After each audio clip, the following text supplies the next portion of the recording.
मयंक ने अन्ना और चिरायु की मदद से रोहन का खात्मा करने के लिए जोजो नाम का एक तगड़ा शख्स ढूंढ लिया था। उधर इन सब से अनजान रोहन अभी भी रिया के साथ अपने रिश्ते सुधारने की कोशिश कर रहा था।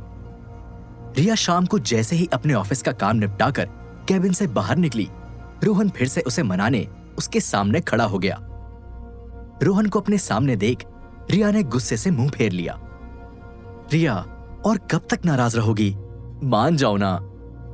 इस पर रिया ने कुछ नहीं बोला और गुस्से में चुप रही, लेकिन रोहन ने हार नहीं मानी। अच्छा सुनो, आज हम सभी डिनर के लिए बाहर चलते हैं। तुम इस बात से नाराज हो ना कि मैं अचानक तुम्हें छोड़कर कहां गायब हो गया था? मैं आज तुम्हारे सारे डाउट क्लियर कर दूंगा। तुम्हें शिकायत का और कोई मौका नहीं दूंगा।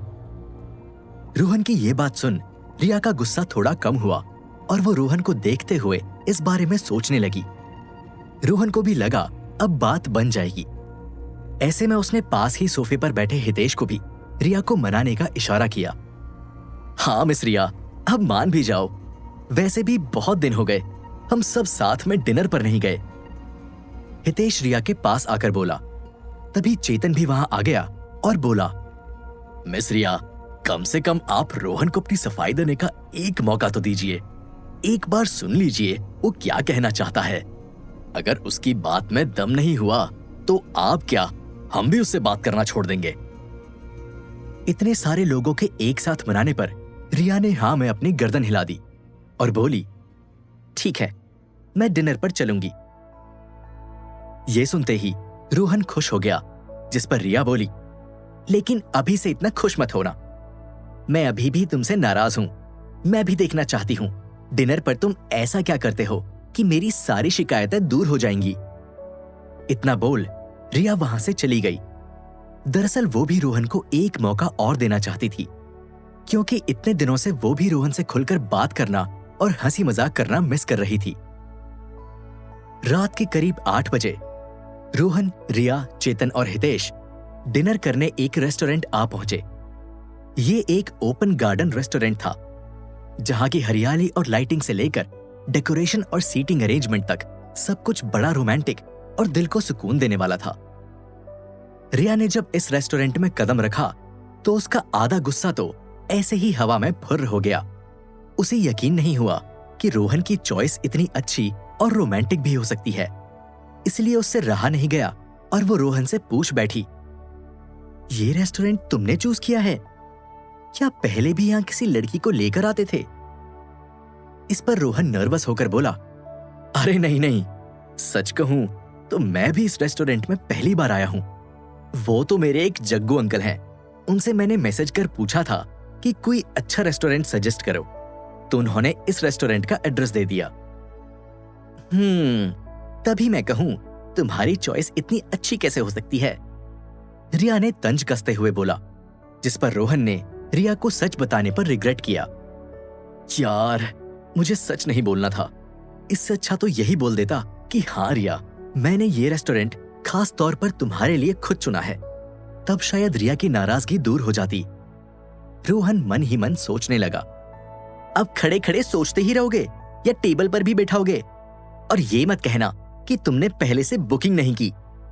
रिया कड़क आवाज में बोली। ये सुन रोहन फिर नर्वस हो गया और गिल्ट वाली स्माइल पास करते हुए बोला, एक्चुअली वो टेबल बुक करना तो मैं भूल ही गया। ग्रेट, लगता है अब हमें खड़े खड़े ही खाना होगा। गुड रोहन, मुझे तुमसे यही उम्मीद थी। रिया का रेस्टोरेंट देख जो अभी अभी मूड अच्छा हुआ था, वो रोहन की इस लापरवाही को देख फिर से खराब हो गया। उधर रोहन भी खुद को कोस रहा था कि आखिर वो टेबल बुक करने वाली बात कैसे भूल गया। वो रिया को यहाँ मनाने लाया था, लेकिन उल्टा उसने तो रिया का मूड और भी खराब कर दिया। रोहन ये सब सोच ही रहा था कि तभी वहां रेस्टोरेंट का मैनेजर आ गया। सर, आप यहाँ बहुत देर से खड़े हैं, क्या आपकी कोई टेबल बुक है?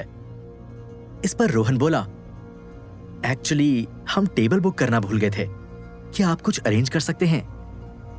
सॉरी सर, लेकिन आज रेस्टोरेंट में भीड़ काफी ज्यादा है। कम से कम 3 घंटे की वेटिंग है। मैनेजर की यह बात सुन रिया और भी चिढ़ गई। वाव, मतलब हमें 3 घंटे और भूखा रहना होगा।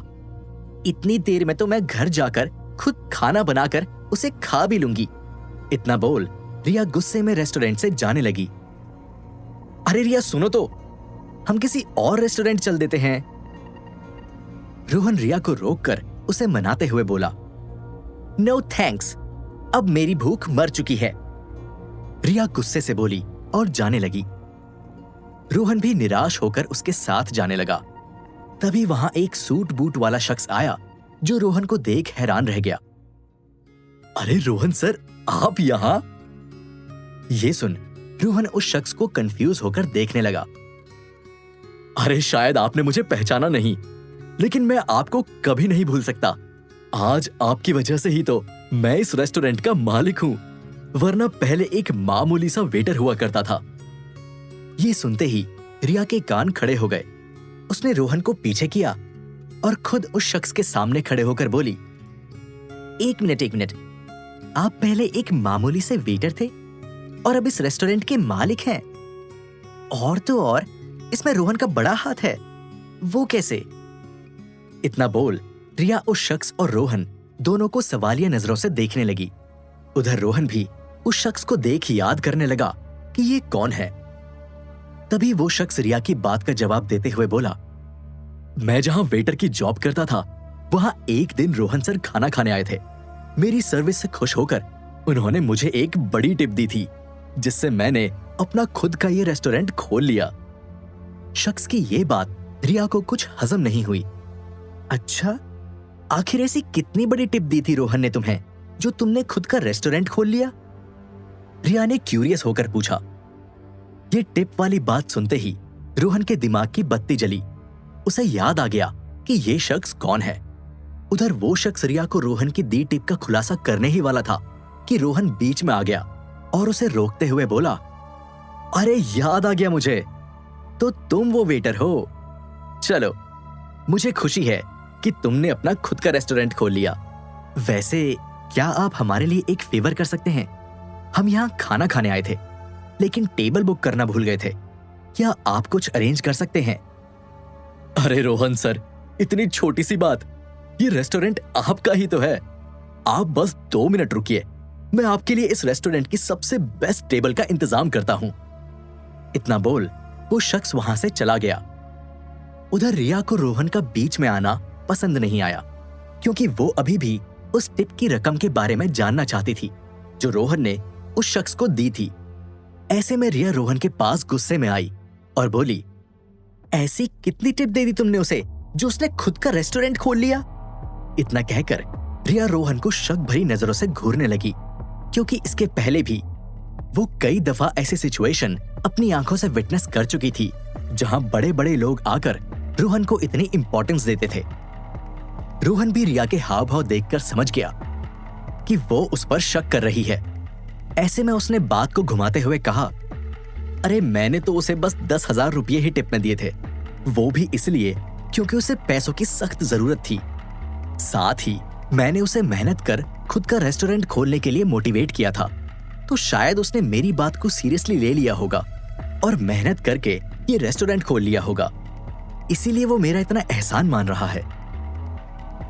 रोहन ने किसी तरह झूठी कहानी गढ़कर रिया की जिज्ञासा को शांत किया। तभी रेस्टोरेंट का मैनेजर वहां आ गया। रोहन सर, चलिए, आपकी वीआईपी टेबल रेडी है। यह सुनकर रिया का ध्यान भटक गया और वो रोहन, चेतन और हितेश के साथ उस टेबल की ओर जाने लगी। यह देखकर रोहन ने चैन की सांस ली, क्योंकि अगर रिया को पता चल जाता कि रोहन ने उस वेटर को 10,000 नहीं बल्कि 10 लाख रुपए की टिप दी थी, तो उसका सीक्रेट मिलेनियर होने का राज खुल जाता। दरअसल रोहन जब उस रेस्टोरेंट में खाना खाने गया था तो उसने देखा कि वो वेटर बाहर खड़े कुछ गरीब बच्चों को अंदर प्यार से बैठाकर खाना खिला रहा था और उसका बिल भी उसने अपनी सैलरी से पे किया था। रोहन को उस वेटर की ये बात अच्छी लग गई और फिर जब उसने उस वेटर से इस बारे में पूछा तो उसने बताया कि वो भी कभी इन बच्चों की तरह सड़क पर भूखा घूमा करता था, फिर मेहनत कर वेटर बन गया। उसका सपना है कि वो खुद का एक रेस्टोरेंट खोले और गरीब बच्चों को मुफ्त में खाना खिलाए। रोहन को वेटर की ये सोच पसंद आई थी और उसने उसे टिप में 10 लाख रुपए दे दिए थे, जिसके बाद उस शख्स ने मेहनत कर उन पैसों को और बढ़ाया और खुद का एक रेस्टोरेंट खोल लिया।